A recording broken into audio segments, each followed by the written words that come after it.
Good morning in there, out there. In here, out here. Only look where we are in here. See, we're by the tree. Very festive. Vivi's nose. Gotta have a slurp.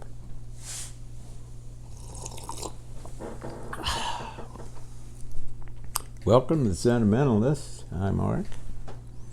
Why, I might just sit here and rock. How's that? I think you should too. It's kind of hard to keep Christmas. What is that? Calm. All shall be calm. All shall be hectic. Everybody gets a day before Christmas off to buy 400 packages and decorate the tree. And the outside lights. Where are they? Where'd we put them?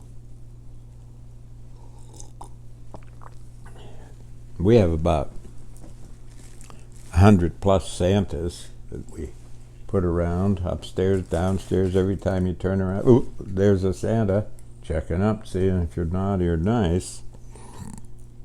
Vivian's been really, really very nice. Oh, he's been cuddling up to us, and not here this morning. She's sleeping in. I walked in and she's still on the bed.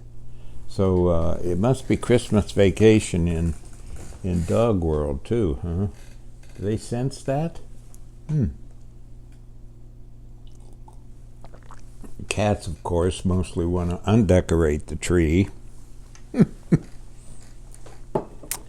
Yeah, but haven't we had a ball trimming the tree? Wow, we have so many wonderful ornaments. And then where'd this one come from? And there's dear former student who has 4 kids, and one's named Jack. And she makes felt ornaments. They're on there. And every year, as I was growing up, my mother would get us, there was a forge outside our town, and they would make a different ornament, forge a different thing on Santa, carolers, a church, and angels on one ornament and one of those things. And how many we must have? We must have, close to 50, I would think, yeah. And they're it's that, for us, it's don't rock back anymore, I'll end up in the tree. My director, I'll be an ornament. It won't be a tree, but there'll be a guy on the floor who don't rock back anymore. But I noticed an enormous difference this year of decorating and remembering. Lots of remembering. And yeah. And also, what I noticed is that I kept thinking about, for example, you now, whichever you might be, and wonder what their Christmas is like, or wonder what their Christmas is like. And then there are, of course, the people who are having a tough time this Christmas, and we have some people that are really part of our family. And this is really rough going. It's like you're bombarded by cheer, like an onslaught of good cheer, and you feel like you're failing or something because you don't have good cheer. So to those people, we send our care too. Oh boy! And Julie and I have been watching. Movies from Christmas, lots of Christmas movies. Yeah.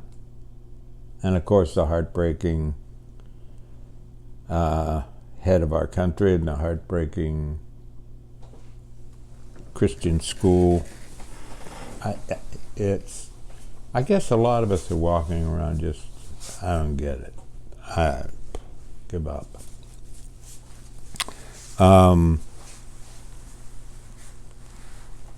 We're having It says, you know, I heard this. Where did we hear this? Anyway, I really like this. We have something that billionaires can never have. You know what that is? Enough. Yeah.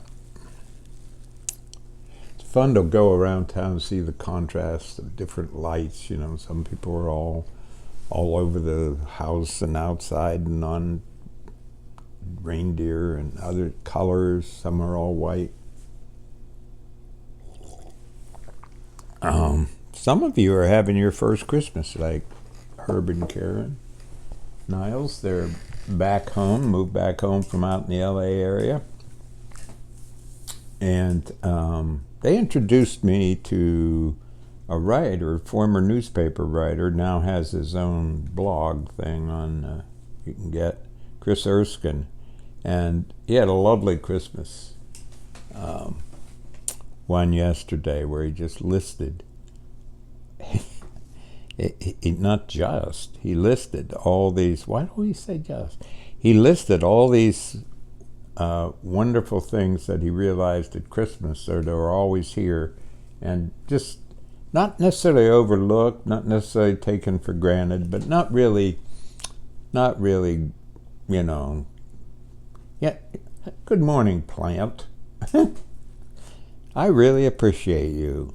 If you weren't there, and you start, yeah, there's some good things like that. You know what Jim Harrison said? What was Chris Erskine actually had this quote of Jim Harrison's, and you know, my endless battle, endless dealing with the use of the word sentimental. Harrison said, "Life is sentimental. I don't want to be cold and hard." So, yeah. And of course, I watched a show the other day, a program with poems on it, poets reading poems, and then they wanted some feedback and said, you know, do you guys think this is sentimental? Oh, boy, is that a negative, huh? Whew. Ah, well, there you go. Julie got me new pajamas. Boy, are they neat and nice. What are they made of? Pure cotton. Pure cotton. It's just going to sleep so soft, you know? It's nice to be not 12 and go, pajamas? And people have been dropping on, you know, got cookies, you know, the whole thing. But that's really wonderfully nice. Did any of you watch the one program we did outside, down by the fire pit? Did you watch that? A thing came through YouTube yesterday telling me how many people watched this over the year and that sort of thing. I can't imagine there's more than 5, but there are more than 5 of you. And the most watched was the one we did outside. So I guess we got to move everything. Come on. Don't make me go outside in the middle of March when it's awful here in Michigan. My friend Max Milo's in the Keys. How's that? Yeah, he calls me. Well, I'm sitting out here on the beach, you know, and that I'd rather be here until March and April. Yeah. Let me see what I else wrote down here. It says, and I wish Charlie and Judy Bryce, who go through everything, and I don't know how you have that much good cheer, but thank you for having it, that's for sure. And there's 2 former students who have children that they named Jack, the Gerards and the Reeses, which is a lovely thing. And Graham and Marilyn are going through things, and Marilyn, we're sure hope you're going to be okay. And Graham's one of those friends who he's a surgeon, and he's retired. Of course, he's my age, for heaven's sakes. He's 80, and he's still surgerying and teaching and helping people in different countries in Africa. That's Christmas all year round. That's for sure. I put something. Some of these ornaments were my mom's and dad. Well, not my dad's, I don't think, but my mom's ornaments. So they're close to 100 or more. A couple. And she was a child, and her mom had them. Slurp time. How are you doing, Julie? What do you think? We got about 5 minutes left. Oh, Julie says I have about 5 minutes left. This says Mary's on vacation. Mary on vacation? Mary on vacation. Can't think who that is. I can't think who that is either. Mary on vacation. Are you talking about I don't know. Mary? The number one Mary? Well, yes, Mary was heading to Bethlehem for vacation. That's good. Last minute Christmas shopping. Yeah, just a little break. James Cruise's book, Unlocking the Heart, Writing for Mindfulness, Courage, and Self-Compassion. Very nice book to put beside your bed, And I really want to push our daughter Meredith's paintings all the way through this book called The Lake Huron Mermaid, and it's a beautiful book, and for adults of all ages and children. Yeah. So James Cruise, what a wonderful guy. I get the blurb his next book, and that's nice.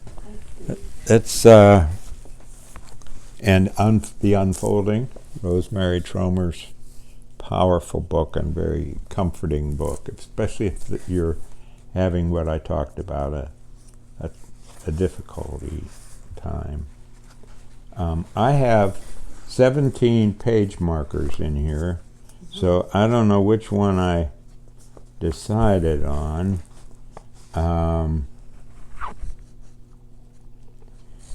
But I'm going to read this one.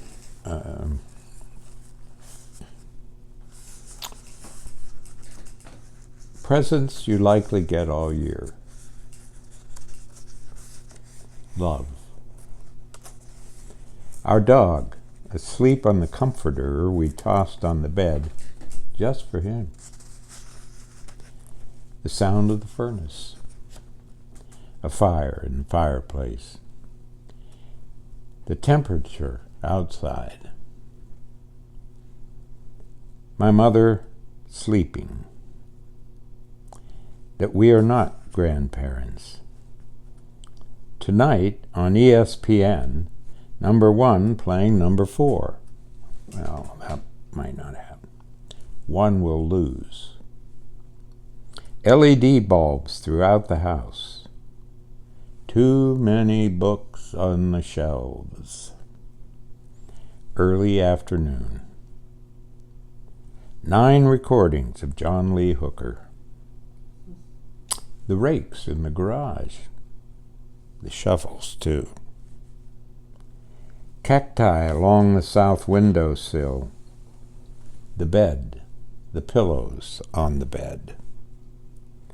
A collection of mahjong tiles. A Scrabble game. Nothing under the magnets on the refrigerator, except the drawing our daughter made in 3rd grade. You take care, and really, I hope you have a Merry Christmas no matter what, right? We'll see you after Christmas and find out. How's that? So take care, be kind, try to be cheerful. Baby's nose. Thank you.